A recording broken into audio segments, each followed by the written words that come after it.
Theatre Royal, also known as Drury Lane, is a theatre in West End London. It's one of the oldest theatres in London and is the only London theatre with two royal boxes in the auditorium. The Theatre Royal is known for its musical-like performances, but that's not all it's known for. It's rumored to be the most haunted theatre in the world. The original theatre was built in 1663 by a man named Thomas Killigrew. This was right after a period called the Puritam Interregnum, which lasted for 11 years after the execution of King Charles I in 1649. During this period, all pastimes regarded as frivolous, such as going to the theaters, were banned.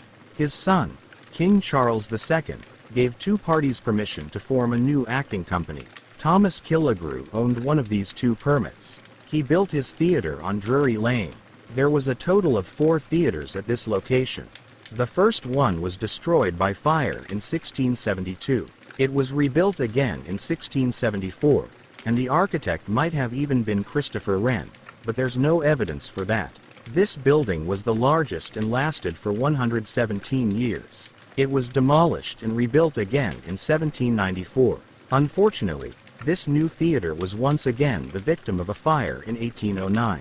The theatre as we know it today dates to 1812. It is now owned by Andrew Lloyd Webber, who restored the theatre back to its original look in 2013. Clara Vestries Webster was a British dancer who performed in the Revolt of the Harem in 1844. During the act, her dress caught fire. Poor Clara was badly burned and rushed to hospital, but unfortunately she died of her injuries 3 days later. But Clara isn't the one haunting the theatre. 3 other spirits, however, do. Theatre Royal has had its fair share of drama over the centuries, like when King Charles II fell hard for actress and royal mistress Nell Gwyn. And during World War II the theatre was used as the headquarters for the ENZA, Entertainment's National Service Association. But that's not all that happened. Perhaps the most famous ghost in Theatre Royal is the ghost of the man in grey. Nobody exactly knows who he was, but he appears to be a late 18th century nobleman. He's always seen wearing a dress jacket, a cloak or a cape, riding boots and a sword.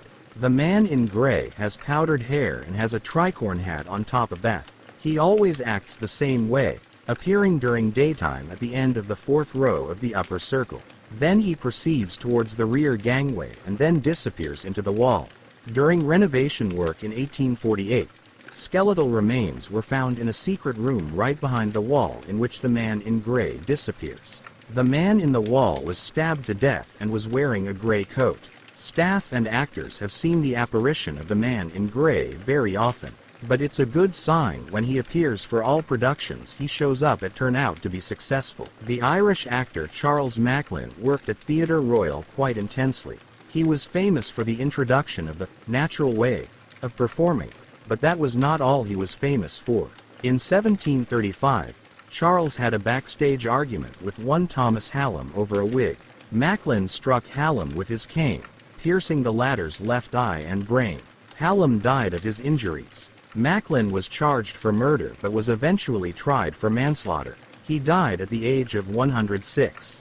Charles Macklin still haunts Theatre Royal. He has been seen backstage, wandering the corridor which now stands in the spot where he killed Thomas Hallam. Perhaps he is remorseful for killing Hallam. Joseph Grimaldi is looked upon as the father of the modern clown and the whole tradition of British pantomime. His alter ego, Joey, has made many people laugh. He's very helpful around the theatre, calming nervous actors and giving them a comedy kick before they go on stage. His final wish was to be buried with his head severed from his body. Perhaps therefore a floating clown's face has been seen in the wings of the theatre. Grimaldi has a huge group of fans. Every year in May, at the date of his death, many clowns visit his grave at the Joseph Grimaldi Park in London. They sit there in silence before all going their own way again.